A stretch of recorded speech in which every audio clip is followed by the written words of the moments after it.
Hi everyone, number one Marmaduke fan here, and we're looking at Roller Girl by Victoria Jameson, a Newbery Honor book. I guess that means it was nominated but may not have won like the big overall medal. I was homeschooled, so I had to read basically all of the Newbery Honor books. That was my reading material as a little kid, so I've seen that a lot. So something interesting about Roller Girl is this is kind of, it's a very much in the category of library books. There's like this whole market of library comic books for kids where libraries have, I think, started to really get interested in comic books and graphic novels. They kind of recognize them as a maybe like gateway drug to reading. But a lot of the librarians tend not to like, I mean, they'll buy the Superman and the Spider-Man stuff, but I think a lot of the librarians tend to like trying to mix in some nonfiction or, I don't know, mix in some girl power stuff, which is where I think you get like books like Roller Girl. And there's this whole ongoing debate, like, are comic book shops going to survive? Will libraries save the comic book industry? I'm not enough of an economics geek to suss out the money aspect of that, but as part of my journey to read every comic book in the library, you know, I'll read some that are out of my comfort zone sometimes. And you know what? Roller Girl, high recommendation, definitely. I've been reading the Legend of Zelda Twilight Princess manga, and I've just been raving about it because it's all about the hero's struggle, the hero's journey, but putting a lot of emphasis on the struggle part of it, where things don't come easy to him. He's very much motivated by shame. He keeps getting his butt kicked, and this is what helps you become invested in him, and this is what makes his victory feel worthwhile, is you've seen all of the humiliation and pain he suffered to finally get to a win. And I want to do like a series of like girly things and shoujo comics explained through the eyes of manliness. So Roller Girl is like a 12-year-old girl comic, but it's basically about a girl getting sent to boot camp, having a tough drill sergeant, and learning how to like get along with her what would it be? Comrades in arms in roller derby. Great comic. She struggles. She endures suffering. She endures difficulty, all to get like not a big super duper victory, but just to get like a little small victory. And there's actually like a thing in her own imagination. A lot of the comedy of Astrid, the main character, is she'll imagine in her head her being like a big super duper star and everybody loving her. And then reality will come crushing down on her and she realizes she's not a big super duper star. And she doesn't just instantly win just because she wants to win. She's got to fight. She's got to fight for it. So she's basically anti-Mary Sue stuff. So flipping through it, just some quick observations. I like how, you know, they explain the rules of roller derby to me so that I get it. I kind of like how the kids feel like kids. Like when you're a young kid, you know, you're just friends because like that kid gave you a jelly bean or something, or they were really nice to you when you were having a hard day in elementary school. And then as you grow up, you may start to drift apart. You may start to have like different interests, and kind of like your social problem is, can I still get along with people who are different from me? As we're becoming adults, as we're figuring out who we are, the kids you got along with in elementary school, you may not get along with them in middle school, right? And there's some nice subtle little things, like Astrid is coded black and she doesn't like pink things, and her friend is coded pink and she likes, you know, princess things, but they aren't just reduced to those simple little stereotypes. Like Astrid will have girly moments where she's crying and she just can't deal emotionally with it all. Her friend is actually really tough and has to like get blisters on her feet from all the ballet. So I like things like that. So her primary problem is she feels like she's gradually drifting away from her friend. And can you still be friends with someone who doesn't like the same things you do anymore? So she's got this tough social problem, and then when she's thrust into roller derby, she's in like this strange new world where, look, she keeps getting knocked on her butt, and she makes new friends, but her new friends are kind of weird and also have, you know, different interests from her. So not only is she having her, you know, problem with her old friend where they like different things, well, now she's got to learn, well, how do I make new friends? What if we have a misunderstanding? Like, is it enough for... There's some subtle things like where she'll apologize, and she'll, in her imagination, she'll imagine like her friend like hugging her and saying, yay, I forgive you forever, we'll be best as friends, and I'll give you everything you want. And then that's not what'll happen, because she's basically learning that actions speak louder than words. Oh, and I love gags like this.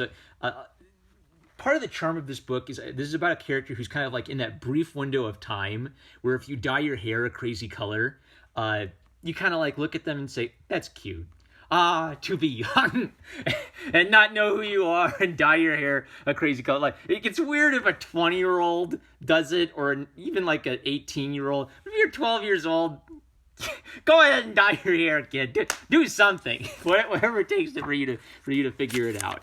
And I like that there's kind of like just like an emphasis on, you know, middle schoolers can be jerks. Like, they call her ass turd, right? Huh, man. And so it's not only just like the physical side of things, it's the emotional side. Oh, okay, here's where I was going with this. So I think that the arts community, like painters, musicians, like drama nerd kids, they have a tendency to look at jocks judgmentally and say, oh, jocks are so stupid. Jocks will never understand us amazing nerds. We actually like real cool. And this book kind of makes the point that, you know, if you're into a sport or something athletic, that can be really good for you. You gain physical strength, you get healthier, you get stronger, you form bonds with your teammates. It's good for young kids, I think, to get into something, and especially since, you know, young kids tend to be like hyperactive. Like, they may hop from one thing to another. Oh, I'm into ballet. Oh, I'm into karate. Oh, I'm into Yu-Gi-Oh. Oh, now I'm into Pokemon. Pokemon's lame. Now I'm into Ninja streams and Fortnite. Am I a boomer yet? All right. So, but basically, what she's learning is by committing herself to something. She has to commit herself to the people. She's got to like learn to get through rough patches with her teammates, and she's got to learn to get through rough patches when she doesn't instantly excel at the sport. And she's figuring out who she is. She's figuring out, oh yeah, there are all these kids who kind of like have a thing. They're like nerdy kids. They're drama kids.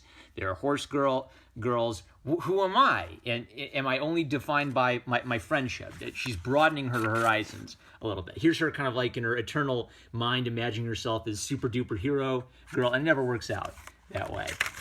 She has like emotional problems where she's but what's poetic about this is roller derby's teaching her to be rough and fierce and like commit herself, but that doesn't mean she's in control of her emotions yet. So she sees her friend kind of like talking to like a mean girl behind your back, and she loses her temper, right? Because yeah, she's learning how to be tougher and better in roller derby, but she hasn't figured out how to sort out all of her complicated pent up emotions and her sadness about these friendships. She basically learns like how to be a peacemaker.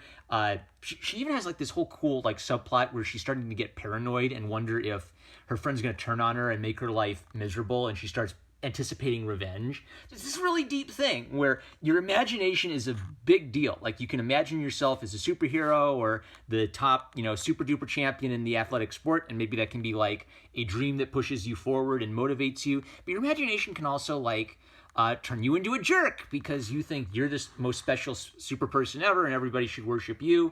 And then that's carried over into her normal down-to-earth relationships where she imagines people are paranoid. She's paranoid. Oh, people hate me. People want to get revenge on me. I should get revenge on them. And then she works through it, and she kind of like learns to give people who've wronged her. She learns to not find ways to make peace with people, even if they don't share all of your interests. There's kind of like a bittersweet thing where, yeah, we're not going to be the same people we were in elementary school. We're not going to be like super duper bestie westie frenzy wensies anymore, but you know, you're still my friend, right? And it's okay if you like something different. We might even have something in common fundamentally, even if we have like different extracurricular interests. And she learns how to make like the sacrifice play, where she's not going to be the superstar at the center of attention, but she's going to contribute to the team in such a way that she'll put herself on the line in order to help the team excel. It's a great little like sports